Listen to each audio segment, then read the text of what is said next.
വെള്ളത്തിന്റെ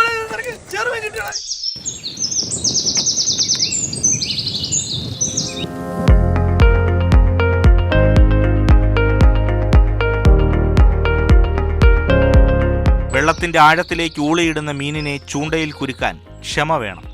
കാത്തിരിക്കണം, ചിലപ്പോൾ മണിക്കൂറുകൾ. കാത്തിരുന്നാൽ ചിലപ്പോൾ പ്രതീക്ഷിക്കാത്തത് ചൂണ്ടയിൽ കുരുങ്ങും.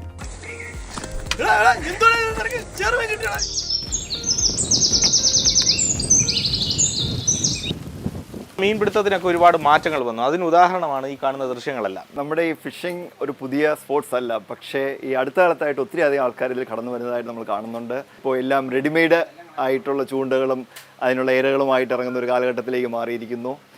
പണ്ട് നമ്മുടെ കമ്പും കോലിനും പകരം ഇപ്പോൾ നിങ്ങൾ നോക്കുവാണെങ്കിൽ ഒരു 5-6 അടി നീളം മുതൽ 10-30 അടി നീളം വരെയുള്ള കമ്പുകൾ വളരെ ടെലസ്കോപ്പിക് ആയിട്ട് നമുക്കിങ്ങനെ വളരെ ഹാൻഡി ആയിട്ട് കൊണ്ടു നടക്കാൻ പറ്റുന്ന ഒരു കാലഘട്ടത്തിൽ കൂടെയാണ് നമ്മൾ കടന്നു പോകുന്നത്.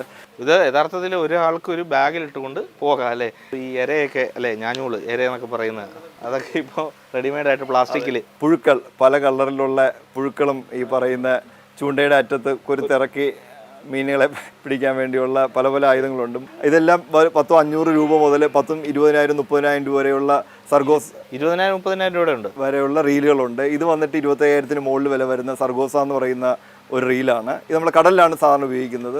ഒരു പ്രാവശ്യം ഫിഷിങ്ങിന് ഇറങ്ങിക്കഴിഞ്ഞാൽ ഇതൊരു അഡിക്ഷൻ പോലെ ഒത്തിരി അധികം ഇതിൻ്റെ പുറകെ നടക്കുന്നതായിട്ട് കാണുന്നുണ്ട്. ഈ അടുത്ത കാലത്തായിട്ട് ഈവൻ ചെറിയ കുഞ്ഞുങ്ങൾ പോലും, ഒരുപക്ഷെ പാരൻസ് ഈ മൊബൈലിൻ്റെ അഡിക്ഷൻ മാറ്റാനാണോ എന്ന് ഞങ്ങൾ ചിന്തിക്കാറുണ്ട്. ഇവിടെ കൊണ്ടുവന്ന് ഫിഷിംഗ് റോഡും റീലും ഒക്കെ മേടിച്ച് കൊടുത്തു കഴിഞ്ഞാൽ വീണ്ടും അവർ വരുന്നതായിട്ട് ഞങ്ങൾ കാണുന്നുണ്ട്.